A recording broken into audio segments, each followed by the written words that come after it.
de Deus para nós hoje está na carta de Colossenses, capítulo 1.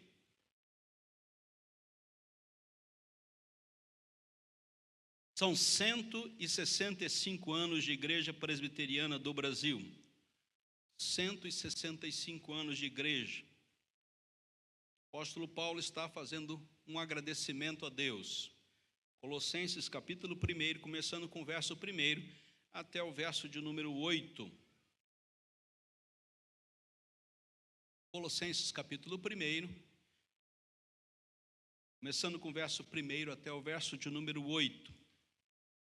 Paulo, o apóstolo de Cristo Jesus, por vontade de Deus, e ao irmão Timóteo, e aos santos e fiéis irmãos em Cristo que se encontram em Colossos, graça e paz a vós outros da parte de Deus, vosso Pai, dando sempre graças a Deus, Pai do nosso Senhor Jesus Cristo, quando oramos por vós, desde que ouvimos da vossa fé em Cristo Jesus e do amor que tendes para com todos os santos, por causa da esperança que vos está preservada nos céus, da qual antes ouvistes pela palavra da verdade do Evangelho, que chegou até vós, como também em todo o mundo está produzindo fruto e crescendo.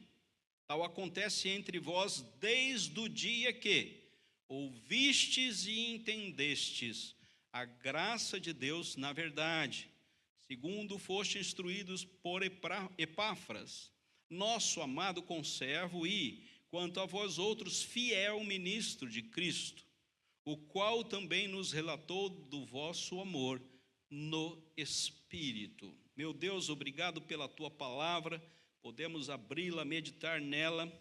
Obrigado porque a Tua palavra é a verdade e jamais mente. E aqui, Senhor Deus, estamos diante da mesma, para sermos edificados, fortalecidos, na compreensão daquilo que o Senhor tem para nós como igreja Tua. Agradecemos, em ações de graças estamos, em oração de louvor e de adoração a Ti, pela história da Igreja Presbiteriana do Brasil, da qual fazemos parte. Somos federados, somos aqueles que caminham juntos no Evangelho de Cristo Jesus, nesta igreja, da qual o Senhor nos confiou para estarmos conduzindo até chegarmos na glória, Senhor. Obrigado porque o entendimento da verdade nos faz viver plenamente o Evangelho de Cristo e somente de Cristo. E assim, Senhor Deus, nos dá possibilidade de entendermos no Teu Espírito uma caminhada segura até chegarmos lá. Possamos, Senhor Deus, fazer isso debaixo da Tua graça e debaixo da Tua misericórdia em Cristo Jesus. Amém. Queridos, a Deus nós somos gratos. Há gratidão em nossos corações. E a maior característica da vida cristã é a possibilidade de agradecermos. Ações de graça marcam a vida da igreja. E nós sempre estamos agradecendo a Deus pelo seu cuidado, pela sua presença.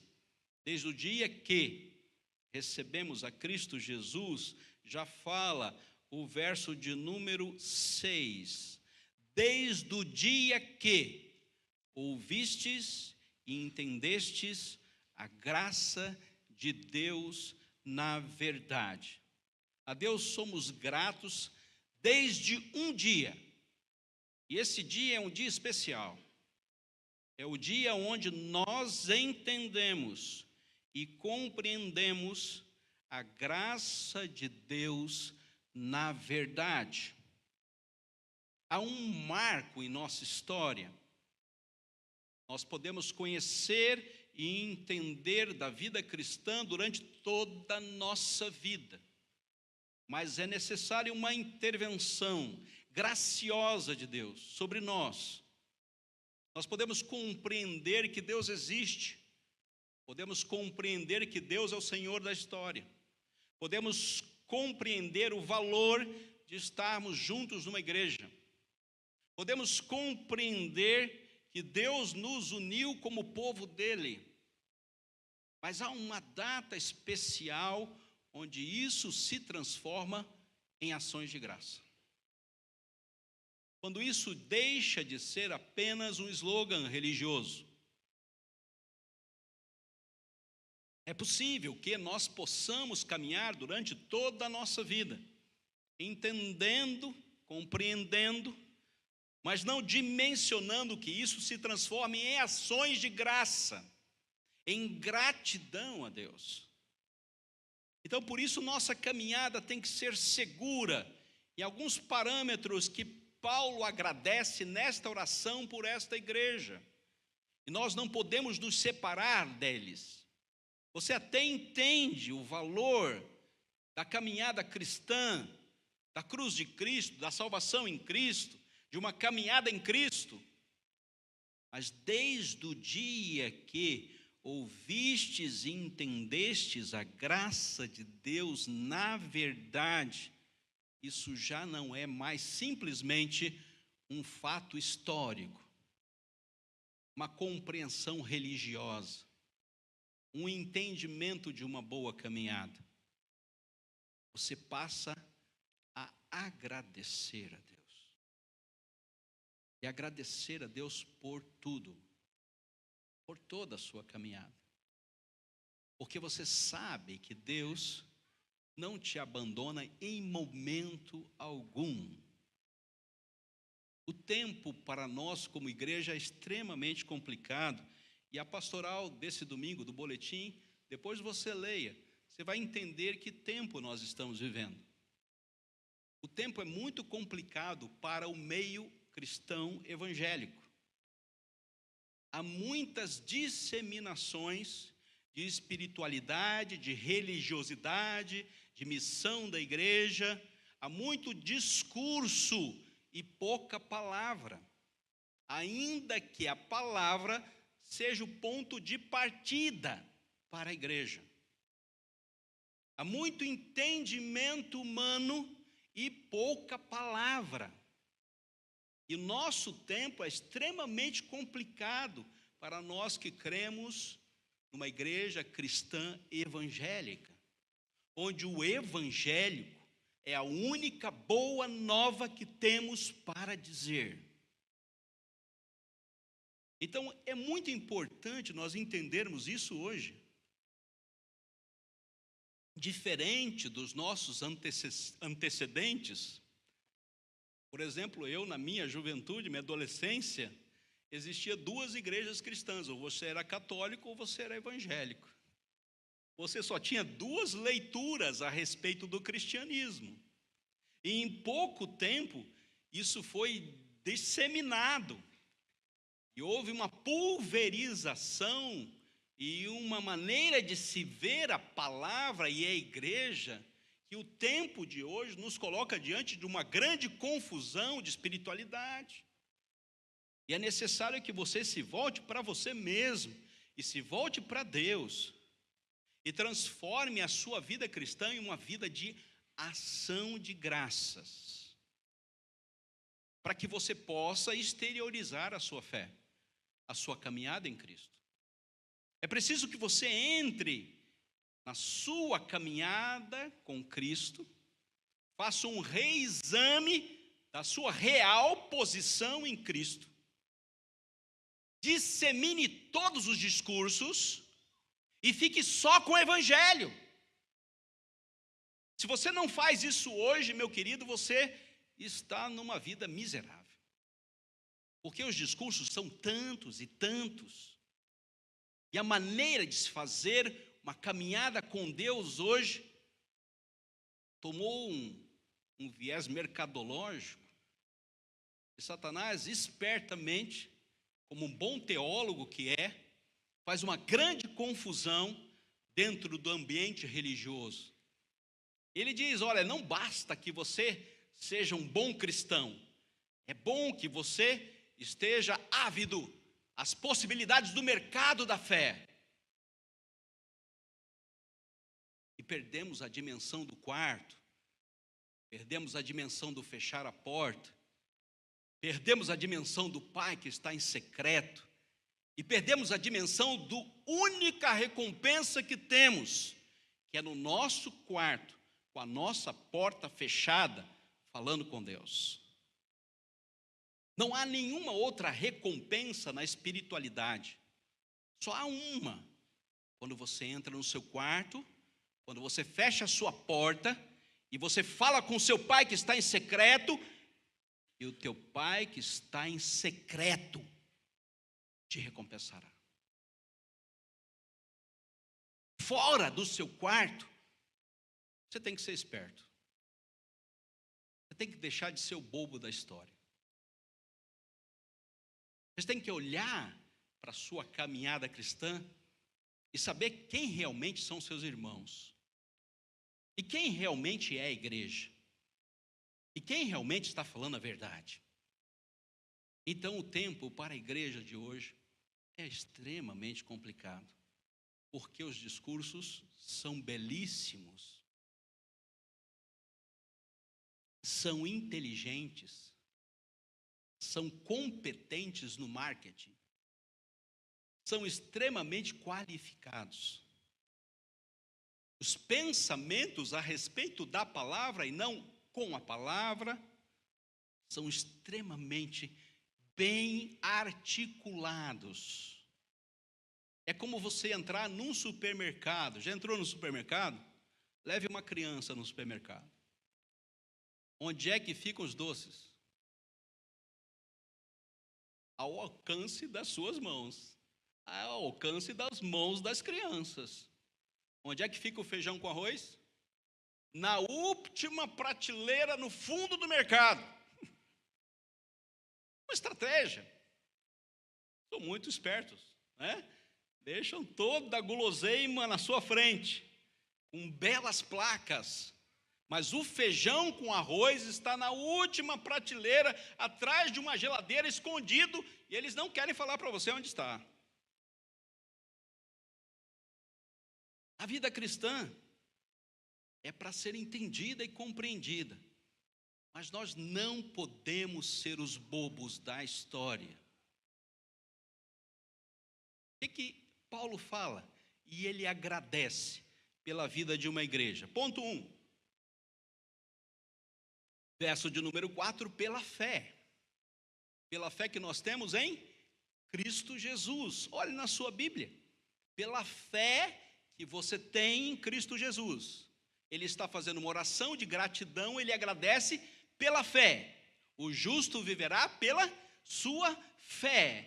E a fé é um dom de Deus. Pela graça sois salvos mediante a fé. Isso não vem de vós, é dom de Deus. O que não vem de vós? Todo o contexto, a graça, a fé, a salvação, todo o contexto vem de Deus. E a fé é um presente de Deus. Deus, muito obrigado pela fé que está na igreja em Cristo Jesus. Desde o dia que ouvistes e entendestes a graça de Deus na verdade. Esse dia marcou a sua história. Você caminhou em muitos entendimentos a respeito do Evangelho, mas esse dia marcou a história dessa igreja. Foi o dia onde nada mais interessava, somente, unicamente, exclusivamente a fé em Cristo Jesus. E nada mais, queridos. Não tem mais anexos. Não tem mais discursos. Pela graça de Deus você é salvo, mediante essa fé que você depositou em Cristo. Agora escrever a sua história é com você. Viver pela fé é com você. O que você vai fazer com a fé, esse é um problema seu. Como é que você vai chegar na glória, é outro problema seu. Aonde você vai caminhar com os irmãos é um problema seu. Que discurso você vai aceitar como discurso bíblico é problema seu. Você vai se entender com Deus. Preste bem atenção nisso, porque ninguém vai responder por você. Você vai responder para Deus. Cada um de nós vai responder para Deus. Onde é que levamos a fé que Ele nos deu? Onde é que nós pegamos no mercado? Isso é um problema nosso. O O feijão com arroz está escondido atrás da geladeira. Cuidado com as guloseimas. Preste bem atenção para isso, porque para chegar a 165 anos de caminhada de igreja, muitos tiveram que olhar para a sua fé e ver em que direção ela estava indo. A fé que tens, tem-na para ti mesmo, perante Deus. E bem-aventurado aquele que não se condena por aquilo que aprova. Romanos capítulo 14. A fé não é compartilhada com o pastor.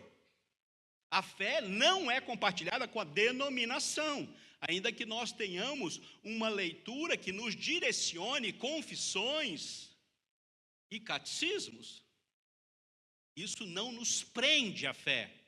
Isso nos qualifica a fé. Então, queridos, para nós, 165 anos como igreja, chegamos numa hora muito importante, porque você vai dar conta daquilo que você crê. Você vai dar conta daquilo que você depositou a sua crença. E Deus muitas vezes olha para nós e fala: mas eu não escrevi isso. Eu não deixei isso escrito. Não está nisso na Bíblia. E ele deve ficar numa circunstância muito complicada, porque nós recebemos a fé e fazemos mau uso da fé, porque estamos olhando para as guloseimas, estamos interessados em guloseimas. Feijão com arroz está escondido lá no fundo, atrás da geladeira. Preste bem atenção, queridos. Cuidado. Segundo lugar, o amor para com todos, sincero, sem fingimento e sacrificial. E tem um amor de televisão, né? Aquele amor que toca uma musiquinha de fundo, e aí o rapaz vai em direção à moça, e a gente fica torcendo para que dê jogo. E aquele amor, sabe aquele amor que ele é bem preparado, bem organizado, né? E tudo vai em sentido de um clima amoroso, né? Vai dar certo. E nós ficamos na frente da televisão. Vocês nem ficam mais na frente da televisão, né? Todo mundo fica na frente do celular, né? Vocês ficam na frente da tela, né? Torcendo para que aquele amor dê certo, para que vingue. E os filmes hoje e as séries hoje fazem não vingar, né? Para dizer que esse amor é amor furado. Ainda bem que hoje não está vingando mais, né? Mas o amor de Deus nem se compara com esse amor televisivo ou amor de tela. Não tem nenhum sentido para com ele, porque esse amor é um amor sacrificial. É um amor que está baseado, novamente a fé, na pessoa de Cristo. Aquele que morreu, que deu a sua vida por nós. E este amor que Paulo está agradecendo é o amor que se dá, não é o amor que recebe. É o amor sincero e sem fingimento. Fora desse amor, não existe liga. O amor simplesmente proposto pelas telas é o amor que vai te afastar desde o dia que ouvistes e entendestes a verdade, na graça do Evangelho. Em terceiro lugar, veja o verso de número 5, a esperança. E só existe uma esperança para nós, queridos. Alguns já receberam essa esperança. Só existe uma esperança para a igreja. Nós não temos nenhuma esperança aqui nessa terra. A única esperança que a igreja tem é da glória eterna de Deus. Vivemos com base na esperança da glória de Deus. E nós estamos muito felizes, porque nós sabemos que nós caminhamos para lá. E quando a ceia do Senhor está aqui na frente, nós falamos: Maranata, vem Senhor Jesus, porque eu quero ir para a glória. Paulo agradece, ele diz: Deus, muito obrigado pela fé da igreja. Muito obrigado pelo amor sacrificial que uns têm para com os outros. Muito obrigado pela esperança da glória eterna. Qual é o problema dessa igreja? Existem heresias que caminham nessa igreja. Alguns ali começaram a fazer culto a anjos. Outros começaram a negar a divindade de Jesus, falando que Jesus Cristo era apenas um profeta.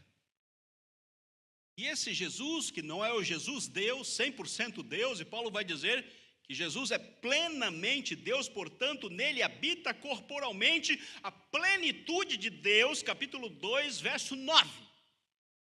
Só em Jesus, 100% Deus. Não existe outro. Ninguém mais prestamos culto, só a Deus. E só em Jesus. Que importância para nós é dimensionarmos essa grandeza. Porque nós somos tendentes à idolatria. Ah, como a igreja gosta dos seus ídolos. Eu não estou falando de imagens, não. Estou falando de pessoas. Como a igreja adora ter ídolos. Como a igreja se apaixona facilmente. E Paulo diz, uns são de Apolo, outros são de Cefas, outros são de Paulo, e outros ainda dizem, nós somos de Cristo, achando-se melhor do que os outros. A igreja sempre se apaixonou por homens. E o problema, o cerne do problema hoje é o culto a homens. A centralidade do homem na história de todas as coisas. Esse é o problema. Essa é a dificuldade. A minha esperança está em chegar na glória. Perceba que, se sua esperança está na chegar na glória, você está contando os seus dias na terra. Você está dizendo, eu vou morrer. Não é tão esperança assim, né? Deus, eu não quero esperar tanto assim, eu quero ficar esperando, não quero morrer. Eu não quero chegar na glória. Vê como é um contrassenso para nós o entendimento da esperança? Pois bem, para chegar na glória, nós haveremos de morrer. Então, esse dia será o dia da glória eterna. Nós falamos, Deus, vamos se cuidar aí para a gente não ter que chegar na glória tão cedo. É claro que você tem que se cuidar, né, meu querido? Estou dizendo para você não perder a esperança da eternidade. Essa esperança da eternidade é razão de gratidão, de ação de graças para nós. Nós não choramos diante da morte, nós fazemos culto de ação de graças no dia da morte.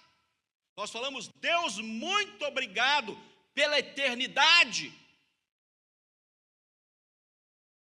Não podemos perder a dimensão da glória eterna. Finalmente, queridos, desde o dia em que ouviste e entendestes a graça de Deus, na verdade, é a única possibilidade para nós continuarmos fiéis como igreja do Senhor Jesus Cristo. Nosso caminho é um caminho de gratidão. Quando nós saímos do nosso quarto, Deus vai nos recompensar. Quando nós saímos da presença de Deus, na nossa individualidade, Deus vai nos recompensar. Diz o texto final, qual também nos relatou do vosso amor no Espírito. Deus vai nos recompensar com amor, com paz, com alegria, com longanimidade, com bondade, com fidelidade. Deus vai nos recompensar com benignidade e com domínio próprio. Deus vai nos recompensar com a intervenção do seu Santo Espírito em nossas caminhadas, com todas as escolhas que nós vamos fazer, com toda a direção que Deus há de nos dar. Deus vai nos recompensar como igreja, quando entendermos que pela fé, pelo amor, pela esperança, pelo Evangelho de Cristo Jesus, e desde o dia que ouvimos e entendemos a graça de Deus, nós passamos a viver uma nova vida. O velho homem morreu e ele não tem mais lugar no trono dos nossos corações. Nós não somos o Deus da história. Vire essa chave, meu irmão. Vire essa chave. Não faz nenhum sentido você estar dentro desse templo se você não virar essa chave. Desde o dia que você entendeu que você vive pela graça de Deus, vire essa chave. Se você não conseguir virar essa chave, você vai continuar vindo à igreja, vindo à igreja, vindo à igreja e pensando que nós somos o centro de toda a realidade. Nós somos o centro da nossa existência. E sempre quando pensarmos assim, vamos cair no mesmo erro da igreja de Colossos. Vamos ter a mesma dificuldade. Vamos vir à igreja, conhecer teologia, conhecer discursos e nunca ficaremos satisfeitos. Nunca vamos agradecer a Deus pela grande bênção de termos a Cristo Jesus como o nosso único Senhor e Salvador. Nós vamos sempre achar que a coisa se resolve em nós e não em Deus. Que Deus abençoe a sua palavra. Culto de ação de graças. Deus, muito obrigado pela fé, pela esperança e pelo amor que o Senhor tem derramado em nossos corações. Que Deus fortaleça a caminhada da Igreja Presbiteriana do Brasil.